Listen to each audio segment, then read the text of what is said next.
got 40s with 30s to set it up. We gon' shoot us a movie, no cinema. Action. What is going on, people? And once again, welcome back to the JONETH PIPTNE podcast. And we're going to have a few things to be discussing today. Number one, Akiem Hicks possibly being shipped out of here after this season, if not this offseason. And also, Aaron Rodgers officially holding out from the Green Bay Packers. And what does that mean for the division entirely? And of course, our Chicago Bears. And to officially jump things off, could Bears defensive tackle Akiem Hicks be traded later this offseason? And of course, earlier this season, there were rumors floating around that the Chicago Bears was looking to trade defensive tackle Akiem Hicks in order to free up some salary cap space. Those rumors eventually fizzled out as Brad Briggs reported that Akiem Hicks will remain on the roster for his final year of his contract. But according to ESPN's Jeremy Fowler, a potential Hicks trade isn't entirely off the table. In fact, he believes that things can heat up as it closes in to training camp. Chicago Bears have allowed Hicks and agent Drew Rosenhaus to gauge and trade interest, as the Chicago Tribune reported earlier in March. There are no recent developments here. For now, he is still a Chicago Bear. Some teams believe Hicks is a top 5 interior disruptor, but his age, because he's 31 years old, could prevent them from giving up draft capital and signing him to a new deal. Hicks, a 2022 free agent, is due to a total of $10.5 million this season. So this could heat up closer as training camp approaches. Once again, Hicks is entering the final year of his contract, where he is due to $10.5 million in 2021. But keeping Hicks in place helps keeps the stability on the defensive line. Sorry about that. And the defensive line will look familiar in 2021, led by Hicks, Bilal Nichols, and now the return of Eddie Goldman. I did do a story on him, so just go ahead and check that out, the previous one with Justin Fields, if he will start in week 1. I also had a second story talking about Eddie Goldman and his return to the Bears and the impact he will have on this team. But the Bears re-signed Mario Edwards earlier this offseason to a 3-year deal to keep a key reserve in place, and they also added Angelo Blackson, who signed a 2-year deal in free agency. So that is a lot to be talking about with Akiem Hicks. I'm just going to say it right now. If the Bears don't re-sign Akiem Hicks, they're going to have a huge hole when it comes down to not only pressure, constant pressure, because he put so much pressure on the quarterback, they have to have at least 2 guys blocking him at all times, and that also helps free up, Khalil Mack, also now Bilal Nichols, Mario Edwards Jr. It helped free up a lot of key players for their defensive line, and losing him will give the opportunity for the offensive line now to be able to double team Khalil Mack and other very disruptive pass rushers that we do have on our team. And also with not having Hicks, if they was to trade him this offseason, we already seen what happened when Hicks is not there. We seen what happened when Eddie Goldman was not there, the other guy that actually helped Akiem Hicks as well, because Eddie Goldman is a lot to handle, especially in the run defense. Losing Hicks will put a big hole in our run defense as well.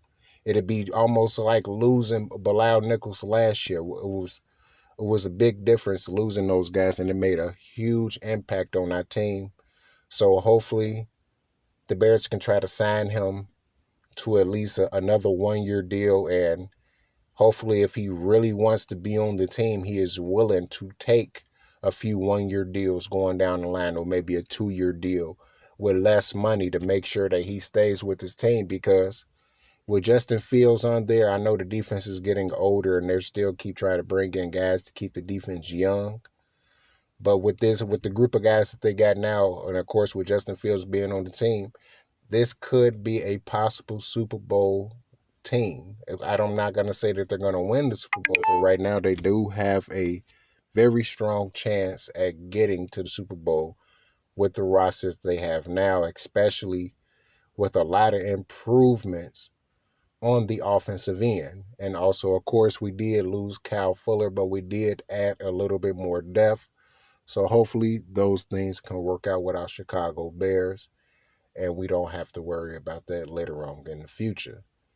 But that is a story for Akiem Hicks, and now we officially move on to Aaron Rodgers and him officially holding out on the Green Bay Packers. Aaron Rodgers officially holding out on the Green Bay Packers. He don't like the direction that they're going and all the above. And how does it affect the division? I'm just going to jump things off by saying Aaron Rodgers can't be that goddamn docile. He can't be that stupid. The reason why they wasn't able to sign multiple players is because he basically got one of the biggest contracts in the NFL. So with you having a big contract and they eating up all the cap space, of course they're not going to be able to re-sign a few guys that you want them to keep because the shit that you have costs way too much goddamn money. So with doing so, I don't know why he bitching, but it is what it is. Basically, if Aaron Rodgers do not return to the Green Bay Packers this season, or if it end up being that he returns late in the season, the Packers is in major trouble. Major trouble because it's just not going to look good for them. He was the reason why they won so many games last year. It wasn't because their defense was that good. It wasn't because their offensive line was that excellent, anything like that. It was because they specifically had Aaron Rodgers. Point blank, period. He can make any coach look good. He had the previous coach looking good. Now that he's not with the Green Bay Packers, the Cowboys seem to be struggling. But anyways, back to Aaron Rodgers and also the division. It's going to look basically wide open for the Chicago Bears. And I know some people believe it's not really going to be easy for the Chicago Bears, but I do not trust the Vikings with Kirk Cousins to be consistent enough, and nobody is afraid of the Detroit Lions. If anything, the biggest obstacle for the Bears will be themselves. Being able to execute and beat the teams they supposed to, and also be able to shock the NFL by beating a few teams that they're not supposed to. I'm talking about Baltimore, Pittsburgh, Tampa Bay like they did last year, the Rams, basically teams like that. If they was able to at least beat at least two of those teams, which the most likely is the Rams and the Steelers, because the Bears have been kicking the Steelers' ass ever since Jerome Bennett's retired, and after that Super Bowl winning season in 05, the Bears been basically waxing their ass. And the Bears owe the Rams for the past two times that they kicked the Bears' ass in LA. So those are the two most probable teams for them to beat.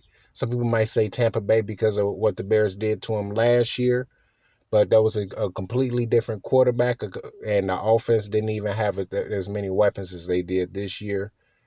So I don't know in terms of that, but the biggest obstacle other than the Bears themselves will probably be Detroit, even though they really don't have a lot of weapons in terms of wide receivers, but they do have a very good offensive line. They do have a good a good running back, and they do have Jared Goff, who is a underrated quarterback in certain terms. People, why is he underrated? Because people is saying that he completely sucks. Even I've said that a few times that he completely sucked. But in all actuality, he is a two-time Pro Bowler. You could say, yeah, but he did that with Sean McVay. But yeah, but we seen what happened when he had Jeff Fisher as a coach. He looked like a bus. And with a better coaching staff, he can be successful in this league. So he can put up the numbers, but I just don't know if he's gonna do that with Detroit. But he would be the biggest obstacle because the Vikings once again do have Kirk Cousins, so it's just not gonna look good. And of course, the Packers will be stuck with Jordan Love, who really has not looked good in practice, which I keep seeing conflicting reports. That one report saying he completed 17 out of 45 passes. Then I see another report that's saying that he's absolutely ready to be the Packers starting quarterback, and he's making the Packers not miss Aaron Rodgers as much. So it's conflicting reports on that, but I still do truly believe without Aaron Rodgers, the Packers is in major trouble. And this division is basically up for the Bears to lose. Now, of course, I know that the Vikings are going to give the Bears hell, and the Lions games has always traditionally been close. And that didn't matter if the Bears had, if the Lions had Joey Harrington and Matthew Stafford. It's always been close. A handful of times the Bears has straight up beat the shit out of Detroit Lions, but has mainly been close games between those two teams in the division, speaking of Detroit Lions and Minnesota Vikings. So all we can do right now is still just wait and see with more further reports that come out. But as of right now, Jordan Love will be the Packers starting quarterback, and that knocked down their win total from possibly winning 12, 13 games down to 5 to 7 games with Jordan Love at the helm, because I'm pretty sure he's going to be able to turn it around at some point this season, but he's not going to be able to turn it around soon enough. It'll probably be more so of them running the football against a bad team and then beat them that way because the team is so bad they defense get hella turnovers or whatever. But for the most part, I know for a fact that it's just not going to look good without Aaron Rodgers being there, and the Packers is going to be in a lot of trouble, because their defense was very inconsistent last year. It'd be at times where they'd give up hella points to teams like the Jaguars or whatever, and if it wasn't for Aaron Rodgers being there, basically doing what he do, performing his magic and being the NFL MVP like he's been doing over the course of his career, the Packers would have lost. Without him, the Packers would be nobody. And the Packers definitely going to find that out this season if Aaron Rodgers do not play the entire season.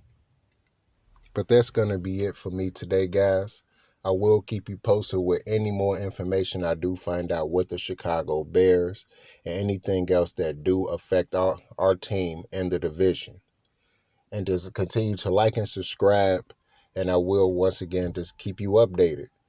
All right, people. Peace out and go Chicago Bears.